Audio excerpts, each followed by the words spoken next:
So hello friends, welcome back to my channel Meenachari creations. ఈరోజు video వచ్చేసి ప్రెగ్నెన్సీలో ఉన్నప్పుడు డెలివరీ టైంకి మనకి టెన్షన్ అవుతూ ఉంటుంది అనమాట. నార్మల్ డెలివరీ అప్పుడు ఈవెన్ సెకండ్ ప్రెగ్నెన్సీ వాళ్ళకు కూడా ఈ టెన్షన్ అనేది ఎక్కువగా ఉంటుంది.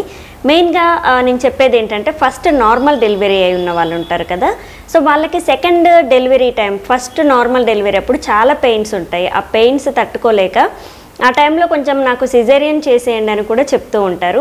అండ్ నెక్స్ట్ ప్రెగ్నెన్సీ కొంచెం లేట్ అయితే పర్వాలేదు, కానీ నెక్స్ట్ది కూడా తొందరగా అంది 1 year 2 years ఇలా గ్యాప్ ఉండి నెక్స్ట్ ప్రెగ్నెన్సీ కూడా తొందరగా వచ్చిందనుకోండి, మళ్ళీ నార్మల్ డెలివరీ అంటే భయపడిపోయి సిజేరియన్ చేయించుకుంటూ ఉంటామన్నమాట. సో సెకండ్ ప్రెగ్నెన్సీ అప్పుడు కూడా నార్మల్ డెలివరీ అప్పుడు అలానే పెయిన్ ఉంటుందా అని కామెంట్ వచ్చింది. దాని గురించి మాట్లాడుకుందాం. సో ఫస్ట్ ప్రెగ్నెన్సీ అప్పుడు ఏంటంటే మనకి అక్కడ కండరాలన్నీ కూడా కొంచెం టైట్గా ఉంటాయి, మజిల్స్ అన్నీ కూడా ఎక్కువ టైట్గా ఉండి బేబీ బయటికి రావడానికి చాలా టైం అనేది పడుతూ ఉంటుంది. అండ్ ఫస్ట్ ప్రెగ్నెన్సీ అప్పుడు మనము పనులు అనేవి సరిగా చెయ్యము, అండ్ బేబీని చాలా జాగ్రత్తగా చూసుకుంటూ ఉంటాం, అండ్ చిన్న చిన్న పనులు చేయము, ఎక్సర్సైజులు ఇవన్నీ కూడా కొంచెం ఎంత చేసినా కానీ ఆ బేబీతో ఈజీగా బయటకు వచ్చేటట్టు అంతగా ఉండదన్నమాట. సో అక్కడ ఈజీగా డెలివరీ అయిపోయే అవకాశం లేక చాలా ఇబ్బంది పడుతూ ఉంటాం ఫస్ట్ ప్రెగ్నెన్సీ అప్పుడు. కానీ సెకండ్ ప్రెగ్నెన్సీ అప్పుడు అలా ఉండదు.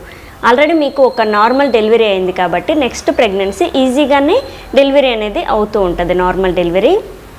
అండ్ దాని తర్వాత మనకి వర్క్ ప్రెజర్ కూడా ఎక్కువగా ఉంటుంది సెకండ్ ప్రెగ్నెన్సీలో.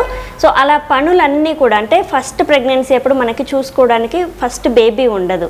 సో సెకండ్ ప్రెగ్నెన్సీ అప్పుడు మీరు ఎంత పేరెంట్స్ దగ్గర ఉన్నా కానీ మనం చూసుకోవాలి, తప్పదు. సో అలాంటి టైంలో బేబీని చూసుకునే క్రమంలో బేబీని మోస్తూ ఉంటాము, అండ్ తర్వాత వాళ్ళకి స్నానాలు ఏంటి ఏ పనులైనా కానీ మనం వాళ్ళతో పాటు తిరిగి వాకింగ్ అవుతూ ఉంటుంది, అండ్ ఫిజికల్ ఎక్సర్సైజ్ అవుతూ ఉంటుంది.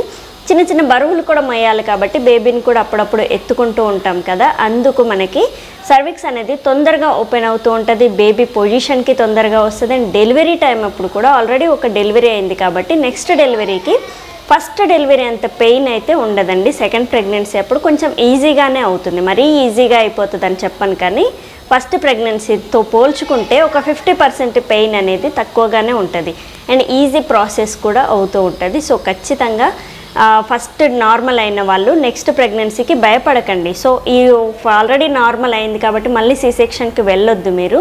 ఫస్ట్ సీ-సెక్షన్ వాళ్ళకి ఇంకా తప్పక సీ-సెక్షన్ చేయించుకుంటారు, కానీ నార్మల్ డెలివరీ అయిన వాళ్ళు మాత్రం ఖచ్చితంగా సెకండ్ది కూడా నార్మల్ చేయించుకోవడానికి ట్రై చేయండి. ఈవెన్ ఒకవేళ మీకు బేబీ బ్రీచ్ పొజిషన్లో ఉంటే అది కూడా 8 monthsలో ఉందనుకోండి, బేబీ పొజిషన్ మార్చుకోవడానికి ట్రై చేయండి. కానీ బ్రీచ్లో 9 months దాకా డాప్లర్ స్కాన్లో కూడా బ్రీచ్ బేబీ ఉండి నార్మల్ అవ్వదు నీకు అని డాక్టర్స్ అంటే తప్ప మీరు నార్మల్ చేయించుకోకుండా సిజేరియన్కి వెళ్ళండి. కానీ మ్యాక్సిమం 100కి 100% నార్మల్ డెలివరీ అయిన వాళ్ళకి నార్మల్ డెలివరీ అనేది చేయించుకుంటే చాలా బెటర్. సో ఆల్రెడీ నార్మల్ అయ్యి ఉంది కాబట్టి ఈజీగానే అవుతుంది, మీరు టెన్షన్ పడినంత ఇబ్బంది అయితే అవ్వదు. ఫస్ట్ డెలివరీ అంత ఇబ్బంది అయితే మీకు సెకండ్ డెలివరీ అప్పుడు అవ్వదు. సో ఖచ్చితంగా ఇది తెలుసుకోండి.